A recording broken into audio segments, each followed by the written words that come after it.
السلام عليكم. انا مراد. اليوم جيت نحكي لكم القصه ديالي فاش كنت طالب في المدينه ديال فاس. القصه ديالي بدات نهار قررت انني نكري واحد الدار في المدينه ديال فاس في واحد الحي شعبي. واليوم ان شاء الله غادي نحكي لكم القصه ديالي.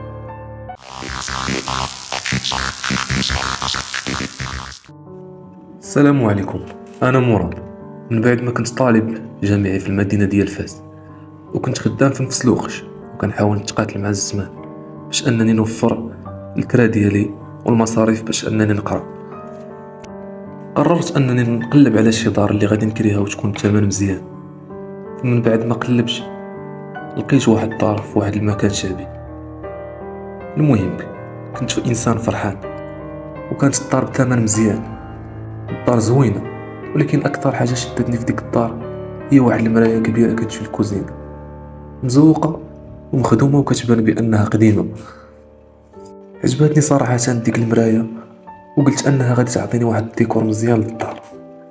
صيبت القهوه ديالي وصورت المرايه وصيفتها لصاحبي، ولكن صاحبي جاوبني وصفت لي بان راه شي واحد موراك في ديك التصويره. من بعدها حاولت انني نرجع ونشوف ديك الصوره واش بصح داكشي اللي تيقول صاحبي.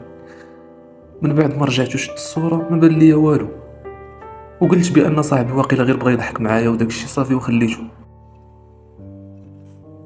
المهم داز داك النهار بخير وعلى خير. جيت الليل باش انني نعس. من بعد ما كنت ناعس ضربتني الفيقه مع 3 ديال الصباح. مشيت للكوزينه باش نشرب. دخلت للكوزينه شعلت الضوء وشفت شي حاجه واقفه حدايا وقلت واقيلا راه غير كنتخيل. شفت في المرايه وانا نشوف واحد المراه واقفه حدايا، تما تشوكيت. المهم داك النهار فاش شفت في ديك المرايه وهي تبان لي ديك المراه شعرها طويل ولكن الملامح ديالها ما بانوا لياش مزيان فاش كنت مخلوع. المهم مشيت كنجري للبيت وانا نسد عليا والله اللي كان عالم بيا. جا غد ليه المهم وقلت واقيلا راه غير كنت كنتخايل ولا كنت معصب ولا شي حاجه، وقلت صافي هاد ولا مشط الرجيم وانا نبدل الموضوع وانا ننسى. المهم الشوك ديالي ولات كتزاد كل نهار، كتبان ليا شي حاجه في المرايه كنشوف فيها وكتشوف فيا، حتى وليت كنلقى يديا مخبوشين.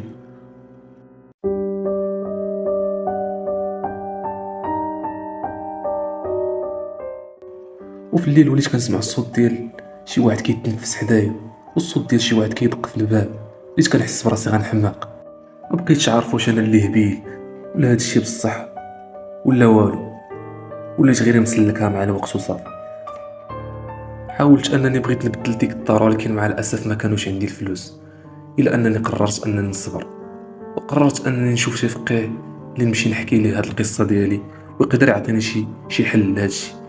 المهم مشيت لعند واحد الفقيه في المدينه القديمه، قلت ليه كلشي داكشي اللي شفت.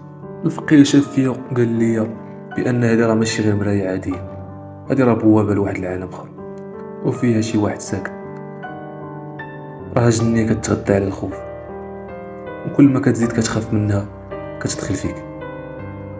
وقال لي ما تحاولش تكسر ديك المرايه راها مربوطه بيك دابا. ولكن انا كنت عيان بزاف وما كان عندي حتى شي حل اخر. حاولت انني نتاقلم مع الوضع وانني نزيد حتى نشوف فين غادي نوصل، ولكن مع المده بداو كيزيدوا شي حوايج اللي هما خايبين بزاف. ولاو كيجيوني شي احلام، كيجيوني شي كوابيس ديال شي مرا وهي كتغوت. مبقيتش، وليت دايما كنشوف ديك المرا في الحلمه ديالي وكتغوت بواحد الصوت اللي خايب ديال بصح وكتفيقني من النعاس دايما. وليت دايما كنشوف نفس ديك المراه واقفه حدايا كتشوف فيا بعينيها، كتقرب عليا باش تمسني وانا تنغوت بالجهد، ولكن واخا كنغوت والو. واحد النهار كنت ناعس وانا كنت غير صاب. المهم حتى حلمت بديك المراه وحسيت بانها شاده ليا في اليد ديالي وكتجرني للجهه ديال ديك المرايه وانها باغا تدخلني لديك المرايه بالزز.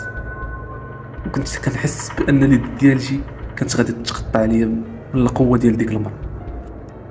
بقيت كنقاوم، هي كتجبدني وانا كنجبد، هي كتجبدني وانا كنجبد، ودي كنحس بها غادي تقطع ولكن صبرت. حتى حليت العينين ديالي وانا نلقى راسي قدام ديك المرايه، ولقيت اليد ديالي هي حمراء وانها مقطوع فيها الدم. صراحه ما نكذبش عليكم، جلست صغير كنبكي. الله اللي كان عالم بيا في ديك الليله. المهم حتى قررت انني ما بقاش نعس في الليل، وانني نبدا نعس غير في الصباح. المهم تعييش وقررت انني نحاول نهرس ديك المرايه، واخا ان داك الفقيه نصحني وقال لي ما تهرسهاش. المهم جبت واحد المطرقه وبديت كنغوت خرجي. كل ما كنضرب في ديك المرايه كنت كنحس بالدم كيغلي في العروق ديالي. الصوت ديال الدجاج وهو كيتشق كان بحال صوت العظام كيتكسر، وكل دقه كنت كنضرب في ديك المرايه كانت كتحرر مني شي حاجه كانت فوق الكتاف ديالي، وكانت في النفس ديالي وفي الصدر ديالي.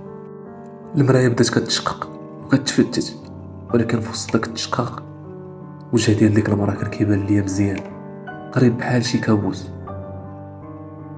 كابوس جاي ليا من ديك المرايه. عينيها ولاو كيبانوا مزيان وكانوا كحل وكانوا كيخليو، وشعرها كان طويل وكانت لابسه البيض، والضفار ديالها كانوا طوال، والدم ما كانش في الوجه ديالها. خرجات من وسط داك الفتاس ديال ديك المرايه، والصوت ديالها ولا كيدخل ليا من ودنيا من كل بلاصه بواحد الصوت اللي خايب، وكتغوت وكتقول انا معاك، ماشي غير هنا، انا فيك، فين ما مشيتي انا هو انت، فين ما مشيتي غادي نكون معاك. شويه ولا كيبان ليا الكادر ديال ديك المرايه انه ولا بحال شي بوابه لشي عالم اخر. وليت كنحس بان شي حاجه كتجبدني لداك العالم. بقيت كنغوت وكنضرب في ديك المرايه حتى لواحد اللحظه وانا نحس بانني بحال الا تحررت من شي حاجه كانت شداني وكانت مكتفاني. شويه حسيت بالكالم في ديك البيت، وكان الزاج في كل بلاصه في ديك البيت.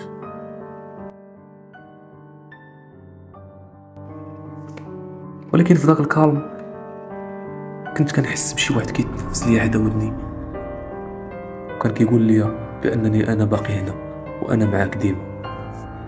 من داك النهار وانا اي مرايه كنشوف فيها كيبان ليا شي ظل واقف حدايا، وكنسمع الصوت ديال شي واحد كيهضر حدا ودنيا، وشي مرات كيبان ليا بحال شي واحد كيتسنى الفرصه باش انه يخرج من ديك المرايه. شي مرات كنحس في الدار بان شي واحد كيتبعني في المرايه ديال الحمام، حتى في المرايه ديال الطوبيس واي مرايه. الناس بداو كيقولوا لي انني تبدلت، يعني ولاو كيبانوا فيهم الخوف، بحال شي واحد عايش وهز شي هم كبير. ولكن السر هي انها هي اللي ما عمرها مشات، انها دايما تبعاني. هي ما مشاتش، هي باقا ساكنه ليا في شي بلاصه في الداخل ديالي. كل نهار كنسمعها كتقول غادي نخرج. المهم حتى لواحد النهار اللي الوالده ديالي قررت انها تاخذني لواحد الراقي، وداك الراقي كانت كتدني عنده يوميا وكان كيقرا عليا من القران. حتى سبحان الله واحد النهار مبقاتش هذيك الجنيه كانت كتبان لي في المرايه، ولات حياتي عاديه والحمد لله. ولكن لحد الان انا مازال كنعاني من بزاف ديال الامراض النفسيه بسبب داكشي اللي عشت، وهذه القصه ديالي شاركتها معكم.